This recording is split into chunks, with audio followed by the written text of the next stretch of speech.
Jesús nos ha librado. Lección 2. ¿Quién soy? Espiritualmente renovado en Jesús. Hemos sido espiritualmente renovados por Jesús. Puede preguntarse, ¿en qué me ayuda eso?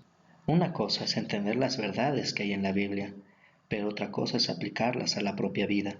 Al finalizar esta lección, usted podrá dar el significado de la palabra renovado, decir de qué manera ha sido renovado, explicar cómo el pecado aún afecta su vida, decir cómo han cambiado sus deseos, decir de qué poder dispone en su lucha contra el pecado, explicar qué debemos hacer cuando pecamos y dar 2 razones por las cuales un creyente en Jesús no querrá pecar más. Ser renovado significa ser hecho de nuevo, ser creado de nuevo. Eso significa que hay un cambio. Se podría decir que ser creado de nuevo es un cambio mayor, y lo es.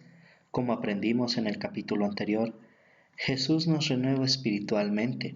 Dios ha quitado nuestro pecado, nuestra relación con Él ha sido restaurada, y la vida eterna nos espera. Eso lo cambia todo para nosotros, desde ahora. ¿Se vio alguna vez como un esclavo? La Biblia dice que todos somos como esclavos, solo es cuestión de quién es nuestro amo. La Biblia nos dice, pero gracias a Dios que, aunque erais esclavos del pecado, habéis obedecido de corazón a aquella forma de doctrina que os transmitieron. Libertados del pecado, vinisteis a ser siervos de la justicia.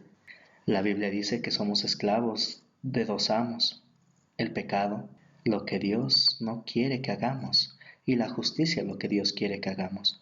Somos libres del pecado porque Jesús nos renovó espiritualmente y tenemos la capacidad o el poder de hacer lo recto, lo bueno. Somos libres del pecado y ahora somos esclavos de Dios. Algunos dicen que como usted ha sido renovado espiritualmente por la fe en Jesús y liberado de la esclavitud del pecado, nunca volverá a pecar. Eso no es cierto. La Biblia dice, el querer el bien está en mí, pero no el hacerlo. No hago el bien que quiero, sino el mal que no quiero. Pablo escribió esto después de ser convertido. Sí, el apóstol Pablo escribió esas palabras, el que escribió la mayoría de los libros del Nuevo Testamento, y un gran misionero. Aún luchaba con el pecado. Lo mismo nos pasa a nosotros. El apóstol Juan escribe, si decimos que no tenemos pecado, nos estamos engañando a nosotros mismos, y la verdad no está en nosotros. Aunque Jesús nos renueva espiritualmente, aún pecamos. Nos engañamos y creemos que podemos llegar al punto en la vida terrenal en que no pecamos. Entonces, ¿qué cambio produce Jesús en nosotros? Aunque aún pecamos, no queremos hacerlo. Luchamos para evitar el pecado y procuramos o trabajamos mucho para hacer lo que Dios quiere. Nuestros deseos han cambiado, no queremos pecar. Pero ¿cómo podemos evitarlo? ¿Qué poder contra el pecado tenemos en nuestra vida? Y, cuando pecamos, ¿qué debemos hacer? Aunque odiamos el pecado que aún está presente en nuestra vida, nunca llegaremos al punto donde el pecado se ha ido por completo. El apóstol Pablo no pudo vivir una vida perfecta y tampoco nosotros podemos. Miremos un poco más nuestra lucha contra el pecado. El apóstol Pablo escribe, y aquel que es poderoso para hacer todas las cosas, mucho más abundante de lo que pedimos o entendemos, a Él sea la gloria en la Iglesia en Cristo Jesús. ¡Qué gran verdad! Dios puede hacer más de lo que le pedimos o imaginemos pedirle. Hace cosas según su poder que obra en nosotros. Pablo escribe en otra carta que Dios es el que en vosotros produce así el querer como el hacer, por su buena voluntad. Entonces, ¿qué poder tenemos en la lucha contra el pecado? Tenemos el poder de Dios. ¿Significa eso que nunca pecamos? No, aún somos tentados y caemos en pecado. Aunque no queremos hacerlo, aunque Dios nos ayuda en la lucha contra el pecado, todavía caemos en pecado. Cuando eso ocurre, confesamos nuestros pecados a Dios. Confesar significa que reconocemos que hemos desobedecido a Dios. También significa que confiamos en el amor de Dios y creemos que nos perdona. La Biblia dice, si confesamos nuestros pecados, Él es fiel y justo para perdonar nuestros pecados y limpiarnos de toda maldad.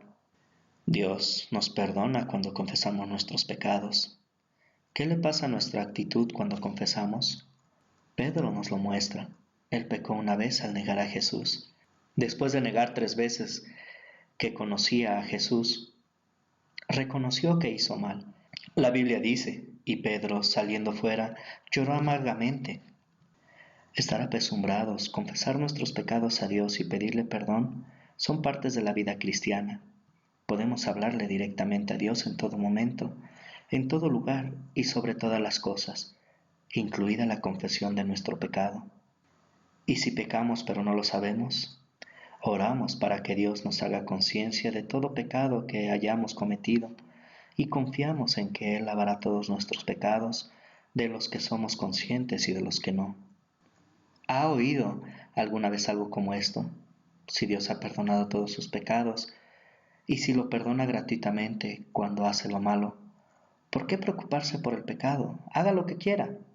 Hay 2 cosas erradas en esta idea. Una, el pecado trae consecuencias.